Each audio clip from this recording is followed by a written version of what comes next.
Welcome back to another episode of the Downsizing Roadmap podcast with your hosts, Jody Roscoe and Heather Fisher. We're talking about all things downsizing, from our own experiences with clients to guest experts. Let's make downsizing easier, one conversation at a time. Welcome to the Downsizing Roadmap podcast. How do you know if you're ready to downsize? Yes. 7 questions today we're going to give you that you can ask yourself and maybe come to that conclusion, whether now's the time or, that time frame. Is it a couple years down the road? Is it an immediate need? Is it, I'm good for now, but maybe I should think about getting ready to be ready? Yeah, I think the thing we hear the most is that people feel stuck. Because they have too much stuff. They just feel kind of overwhelmed by the whole process. They aren't sure where to start, and so they don't. Yeah, absolutely. So we have a little self-assessment today. I'm Heather Fisher. I'm Jody Roscoe. And we're just going to try to help you understand whether your life and your home and your goals are pointing towards that next place and the way they should be to get you where you want to go and where you need to go. Yeah, I'm thinking if you're here listening to us, you might be already in this bucket a little bit, but you might be at the very, very early stages, or you might be like, let's go, I'm ready right now. So if you're if you're at those early stages, maybe this can help clarify a little bit for you on what that next step looks like. So yeah, and where you are at on that road. Yeah. So question number 1, is my current home supporting the life I want, or is it holding it hostage? Yeah, that's a tough one. We all love our homes so much, and that tipping point of going from one end of that to the other happens slowly and then quickly. Yeah. And, it could be fast approaching. You could already be there where your home isn't working for you, or you could be, living light and easy in your head, like, oh, this is all good, but you haven't considered the things that might be obstacles soon, steps or too much to take care of, and then something comes crashing down the road and it's not working well. Yeah, I mean, your home should serve you and your lifestyle. I mean, that's what downsizing really is choosing a place that works for you and, the things that you care about, and that it might be less things that you have now, but we see patterns in this. And so what we see is, people aren't using the formal dining room. They aren't using the whole basement. They aren't using the whole upstairs. They're using it to store things, Jody. Yes. Yes. They're keeping the things in there. But you're going to have spare bedrooms or, things like that. And so it's unrealistic to think that a home is going to serve you for your entire life, because you go through different stages in life, Yeah. Maybe you had kids in that home for a while, and maybe you needed all that space, and that space worked fantastically for you then. Maybe you were great with the 2-story house at one point, and now, the stairs are a little bit more daunting, or whatever that is. But usually it's just we don't need as much space as we did because we have it's a different time in life, right? Yeah, I think in the early phases in life, we quickly recognize when a space isn't working for us, because it's usually we're busting at the seams for some reason. We just need more space. More people have joined the family, have had kids, all of that. It's harder to recognize without really putting thought process to how often do I use all of the spaces in my home. Yeah, and you're heating them and you're cleaning them, and all of those things are happening. And so has it become more of a burden on you, and you haven't even realized it because you're used to just doing all those things, but you might not have to. And I think that's back to that first step that we have of being dreamy and thinking, what could my life look like, right? And it could look different than this. And I think sometimes we just literally don't think about it. We're just in a space that we just don't think about whether it's serving us or not. We just are living in it. Yeah, data shows that the average American only uses 40 to 50% of their available square footage regularly. Half the house. Yeah. But you have to really think about that and decide what spaces you're not using regularly. Yeah. So, take an inventory in your mind. What rooms are adding you stress instead of joy, or what rooms just you don't even go into anymore, that are the dusty ones that you have to clean just, so they can be there. What would an ideal day look like in your next chapter? This is all that dreamy stuff. Does this home support that ideal day? If it was a tool, if your home was a tool, is it still the right one for the job, from what you want out of life? Yeah. Question 2, am I spending more time maintaining my home than enjoying it? This one we hear a lot too. The yard's too much for me now. This is, too much. The space is too big to clean and take care of. We hear that a lot. Yeah, things that maybe used to not take as long can take longer, so they're harder to manage. You do them less often because they take longer than they once did. Maybe some safety or mobility issues that make them just not feasible to do at all. And so they just weigh on you knowing they should be done, but they're not happening, and that's a mental load to carry. I think one that we see them a lot is that the laundry's in the basement, and the bedrooms are upstairs.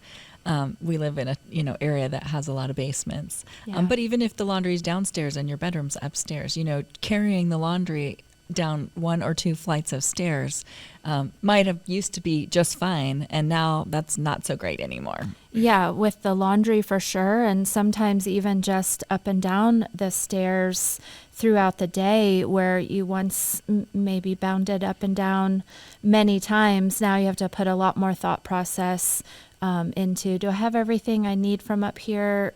Because I'm not coming back up until the end of the day. Yeah, right. And then there's a lot of cost in maintenance in a house, right? And the bigger the house, the more maintenance there's going to be to it. So deferred maintenance we see a lot when people that just gets overwhelming and out of hand, and that can lower the price that you can get for your house when you sell it. So not only is it's costing you, in more ways than when you're not fixing stuff, and then if you are fixing it, that's a cost too, right? So there's cost both ways. But the increased cost of, repairs and maybe feeling overwhelmed by what needs to be done to the house just to keep regular maintenance going. Yeah, and as those costs shift to hiring someone to do small pieces, that add up over time becomes quite a load each month if you have multiple things that you're hiring out that you once did yourself. Yeah, the AARP says that homeowners 65 and over spend $3,800 or more a year on maintenance and repairs. That's not including like major systems like your HVAC system and all of that. Just, that's the grass and, whatever else that needs to be done because it's too much. Yeah, getting gutters cleaned out and things like that. And sometimes emotionally it weighs on you as well. You feel guilty. Those things need to be done and you're not doing them. And that's a mental weight on you that you have that checklist in your head, but you're not getting to it. And so those are some red flags of like, hey, it's time to start thinking about moving somewhere else. Yeah, absolutely. If time were currency, are you spending it where it matters, or are you just constantly working on trying to keep up on the to-do list at the house? Well, yeah, because if you're spending time on that and you don't want to be, what could you be spending that time on, right? Yeah. Could you be with your family? Could you be on a trip? Could you be doing other things that are more enjoyable to you than, taking care of the house that's too big? So, okay, question number 3. Is my financial picture aligned with staying, or would a move give me breathing room? Yeah, downsizing isn't only about saving money. It's about the flexibility that you get with how you're spending your money and what you're doing with the extra. All of that adds up. Yeah, I mean, number one, there's lots of equity in most of the houses that we see that are people are downsizing from. So lots of equity that you can use to do other things. But then there's also stuff that people, kind of don't think about, like the property taxes on a larger house are bigger. Utilities are more. Insurance is more. Yeah. If you have a mortgage on it, and you're still paying, but you could buy a house that's smaller for a little bit less money, that's an opportunity to save some money there. So, and then the cost of maintaining the space we've just talked about. So there's a lot of costs that go around it that people aren't thinking about. They're thinking the house is paid off, it's fine. Yeah. But, there's a lot of costs that are still happening. Yeah, it's a great thing to evaluate and take a look at that full picture. Yeah, so homeowners that are downsizing, a 1,000 square feet or so, often reduce their annual housing expenses by 20 to 30%. And that's because less to heat, less to, manage in all those different ways. Yeah. Taxes, utilities, and all of that. Yeah, so that's that breathing room that you can gain potentially with a move. And what does that allow you in your life? Is that money that you can travel to see family or to take a vacation? What does that free up that is a little lighter feeling than maintaining a house that you're not using? Right. So if you're looking at it in. as a math problem instead of as an emotional, sentimental, problem, what does it look like? Yeah. You have to weigh all the pieces, but if you're just looking at it as a financial math problem, what does that look like? Yeah, absolutely. Okay, question number 4. Is my health or my spouse's health changing how we live in this home? This we see so often. And this is when it gets sad, actually. It gets to a place where people haven't made the changes that they need to make early enough, and then they're in a place that they do feel stuck in, where mobility may be a problem. This happened to my mom and my grandma, where all the bedrooms were upstairs. There's not a full bath on the main floor. They can't go up the stairs. It turns into something that's not a great place. It's definitely not working for you. And you might not be in that place yet, but if you got to a place, it's not great to think about those things sometimes. Sometimes we kind of have to think about what ifs. But would the house work for you? Yeah, I witnessed this with my parents, going through the same with the 2-story and the stairs, and it just going from small inconveniences to, now this is a big problem that we can't overcome. But when you wait till that last minute, the solutions are so much narrower, and the ability to make those changes is so much harder in the midst of a crisis or a change in health, a change in the ability to use the house. And so thinking about it early, it doesn't mean that you're necessarily ready for, 24-hour nursing care and all of that, but you're setting yourself up to a place that might be easier to stay in longer, and to make that your, home that you can age in place, and make those decisions early when it's wide open on your choices. Yeah. Again, the earlier you do it, the more choices you have. And so we want everybody to do it early so that they have all the choices, because we've seen it many, many times where that move has been pushed down the road until there are very few choices left, and not great ones. So 80% of adults over 65 want single level living, but only 37% of our homes in the United States offer it. So, there's a shortage of the ranch style home that we need, the single level home that we need to move into. So, think about that in your future. If you find something you like, maybe it's time to get it and move through that. Yeah, number one, you don't want to be fighting against a shortage when you're up against that clock and really need that. Right. But we see a lot of new construction going up, in our area. I'm sure it's the same everywhere. And people are kind of like, we can't possibly need, more housing. But I think it's just we had such a few decades where it was the just larger homes and the 2 stories, and all of the building is not making as much sense as our population ages, and we need more ranches and just more flexibility for that longer term lifestyle. Yeah, I mean, think about it. If you had minor surgery and you had a 6-week recovery, could you easily function in your home? Yeah. So just, And I think a lot of us are like, oh, but it's only 6 weeks and it'll be fine. But, that just kind of gives you an idea of what if it wasn't, what if it was a little bit of a longer mobility problem, what would that look like? So that kind of gives you a reference to think about how your house might work or not work. Yeah, Yeah. absolutely. Okay, question number 5. Is my home emotionally heavy? And why? Yeah. What's causing that? I think emotional readiness is just as important as logistics, right? Because I think if you're a sentimental kind of person, then it's a very painful thing to try to make all these decisions. And we just did a episode on how your brain works. So go listen to that one if you're having trouble with it, because the science around it is really interesting. But if your house can be heavy if it's tied to difficult memories.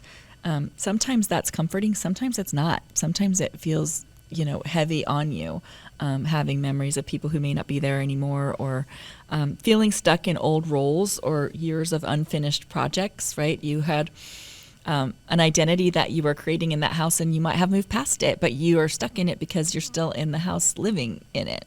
Yeah, you haven't been able to stretch past that and look at your choices and make that, just get started down that path so that you can make a choice for something different.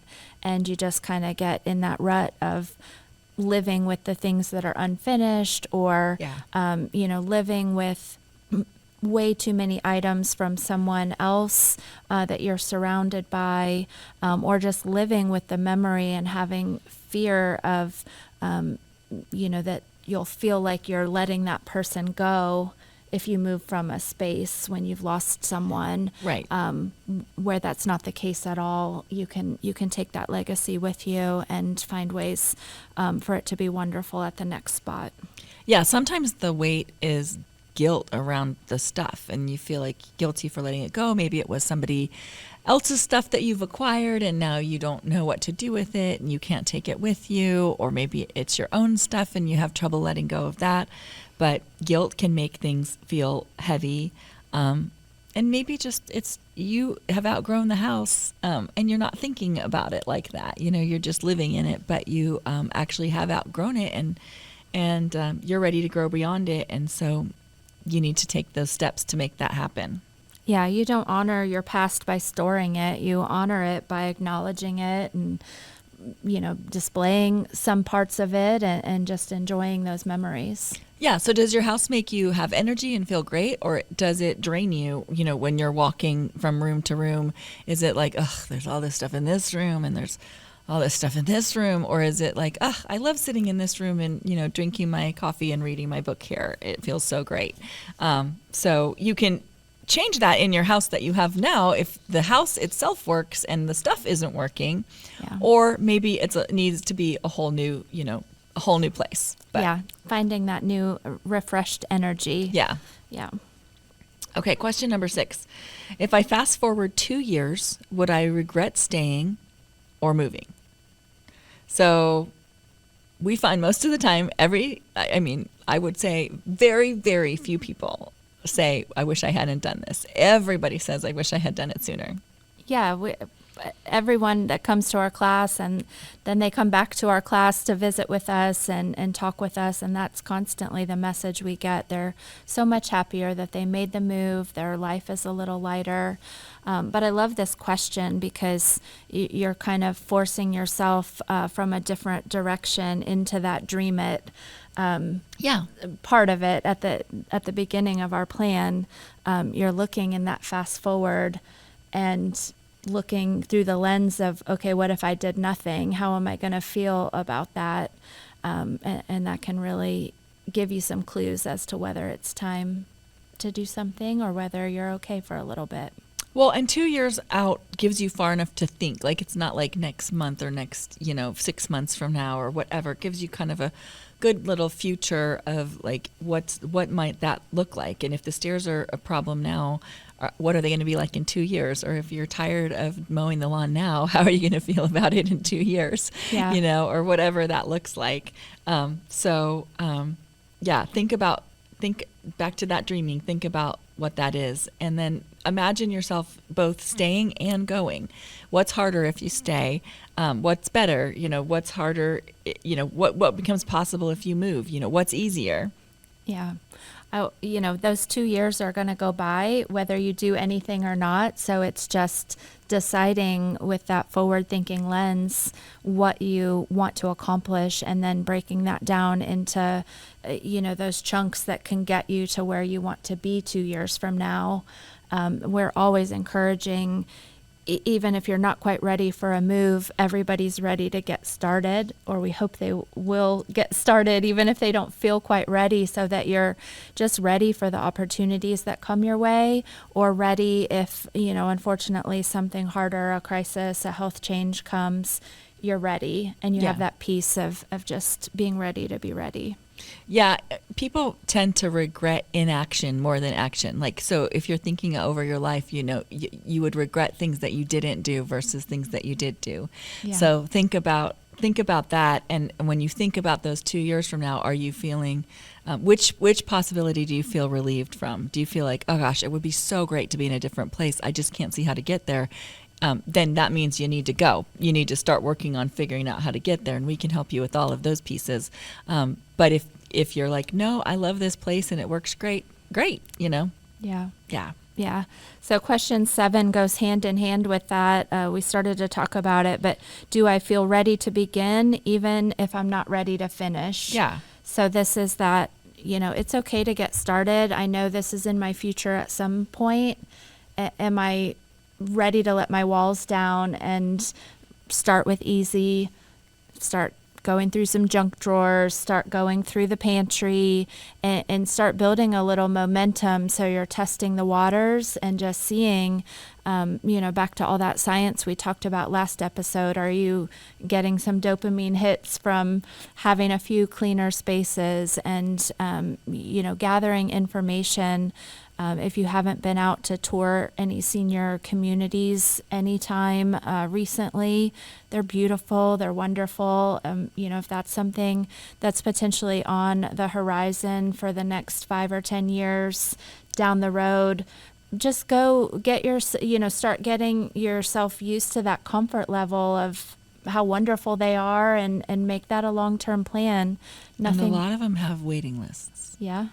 So if that's what you think your plan might be, go see them sooner rather than later and find out what the logistics of that could be, because you might think, in your head, you might think, I know that I'm going to go to this great community where my friends, we've all talked about it. We think it's, a great place or whatever, but you haven't gone to talk to them.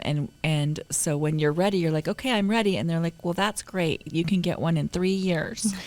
And so honestly, we have places here, and I'm assuming that's similar around the country, that you would want to get on a waiting list just in case. And it's okay. It's okay to get yourself ready and make those choices and be able to visualize where you're going next, and unburden yourself. Just start to unburden yourself of your stuff, and just see how that feels. And you can stay where you are. You can always stay where you are, right? Yeah. But letting yourself move forward by unburdening yourself of some of that stuff. And something else we hear a lot is, I'm just going to let my kids deal with all this stuff. And as the kid that had to do that, don't do that. Don't do that, because it's your stuff that you have been shepherding through life. So it's your choice to make to know what happens with it. And your kids aren't going to know what all exactly is important to you, what you want to keep as your legacy. They won't know all those things, and so it's such a gift. It's such a gift to help them. And it's by going through it. And it's cathartic for you too. Yeah, and I think when we hear people say that, they're skipping over those years where even if they're leaving it for their kids to deal with in the end, those later years of their life, they're still living under that burden of it. So the opportunity to just have so much more freedom and, less weight of life and stuff on you to, enjoy whatever time each of us has left, you're just keeping that burden on yourself and passing it to your kids. Yeah. So if you can get past that and get started, that's definitely the path to take. Yeah. So being ready, again, it doesn't mean you have everything, all the answers, but being ready, it looks like you're curious, you're curious instead of avoiding it. You're willing to have conversations about it or learn about it or go out and look at places. You want less stress in your life, and you know that path will get you there. And you recognize that life, can flow more easily if you have less obligations. Yeah, and getting started can be small. It could be sorting one drawer, having a conversation with your adult children, taking one tour, or going for a lunch and learn somewhere, calling us or, an organizing company, anything like that, to just begin looking at your strategy. Yeah, the only way you can get clear on what you think you want is to act and do things, whether that's cleaning out, whether that's finding where the next place might be, whether that's going and looking at ranches, whatever that looks like. Acting is what's going to get clarity. Think about what you think you want to have and then act on what that is, right? So spend some time. The action there of the dreamy part is writing down what you think you want it to be. So like, if, physically thinking and spending some time writing that down, and then act on those thoughts. Yeah, so if you have been listening along and we've gone through 7 questions and you answered yes to some of them, but not all of them, what do you do now? Yeah, I think I think there's some places you could be, right? You could be in, I'm absolutely ready. You could be in, I think I'm pretty ready. You could be in, I'm mentally getting ready for that. Like I'm preparing to be ready, and then you're not ready. So if you're absolutely ready, you can reach out to us at downsizingroadmap.com/help, and we will help you, speed through that process. If you are nearly ready, you could also reach out to us. That's probably still a good time to do that. Yeah. If you're mentally preparing, just a few logistical signs, but you're not, you need more information to reduce that anxiety, I would start 15 minutes a day, going through your things, go see, some houses. Yeah. If you're moving if you think, hey, I want to move to a new location, go visit it, maybe get an Airbnb there for a little bit and see what it looks like to be there. Just kind of start getting yourself ready. And if you're not ready, keep listening to our podcast. Yeah. If you're starting to feel ready, our downsizing guide is a great next step. It's a lot of information that we talk about on the podcast, and just some more questions to ask yourself, and some more exercises to get started, and some challenges and things to do to get started. So that's on our website as well. downsizingroadmap.com/guide is a great place to get started. That has the whole dreamy thing and all of that stuff in there that you can just start using. Walk through that path until you're ready to give us a call. I do feel like if you're feeling just like not ready at all, something brought you to our podcast, right, our class. Something is, just tugging on your mind. So that might be just some more questions as to what was the triggers that brought you there, and are there maybe more yeses that you're just not quite willing to admit to yet? Probably because you can't see the path. Mm-hmm. So again, our brain stops us and tries to protect us from things it doesn't know. And so if you're here and you're thinking, well, I'm not ready, but I just want to hear about it. You probably are more ready than you think. You just are blocked by the unknown. Yeah. Or you're here to help your parents, and that's a whole nother thing. And, we can help you with that as well. Go to all the same places, and we are those people that have helped our parents and helped many clients with their parents. Godspeed, right? Yes. So, yes. We'll walk you through that path.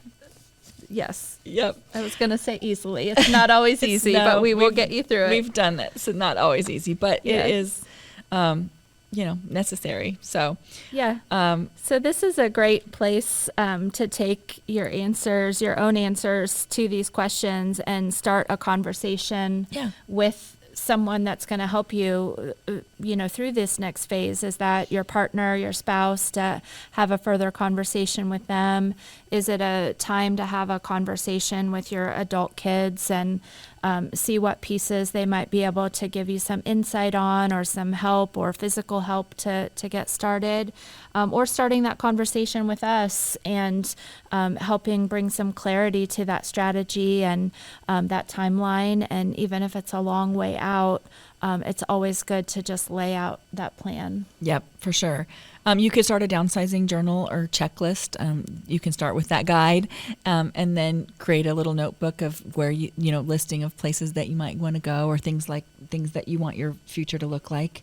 You can tour a small house or community, and just for the experience, and see what you think you might like for that next step.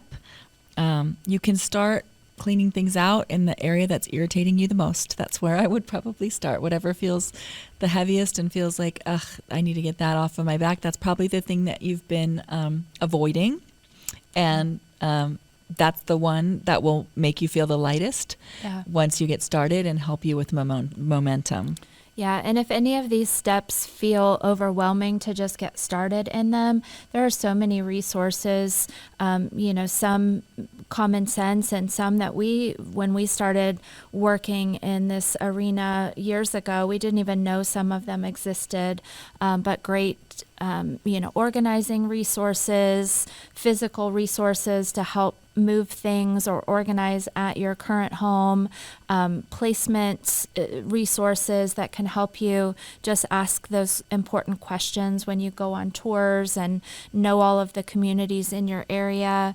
Of course, real estate agents like us that can talk to you about that equity in your current home and how that might be best transferred to the next phase. So if there's any step that you're like, okay, I am feeling ready, I had a lot of yeses, but I don't know how to get started, we can definitely help you, connect you with those resources. Yep. So ask yourself the questions, listen to yourself, see where you're at in it. If you're not ready now, ask yourself the questions again in 6 months and see where you are. But I think everybody, no matter whether you're going to downsize or not, everybody could stand to lighten their load a little bit of their stuff, and just to start that process. Yeah. To feel like you're moving towards something. Yeah, you don't have to be all in to take that first step. You just have to care about the version of you that's waiting on the other side. Yep. So awesome. Well, we will be back next week. And if you need any resources or want to reach out to us, our website, downsizingroadmap.com. Thanks for joining us on the Downsizing Roadmap podcast. If you found this episode helpful, be sure to subscribe, leave us a review, and share it with someone who might need a little downsizing inspiration. Have questions or ideas for future episodes? Reach out to us on our website, www.downsizingroadmap.com. Until next time, let's keep simplifying and moving forward.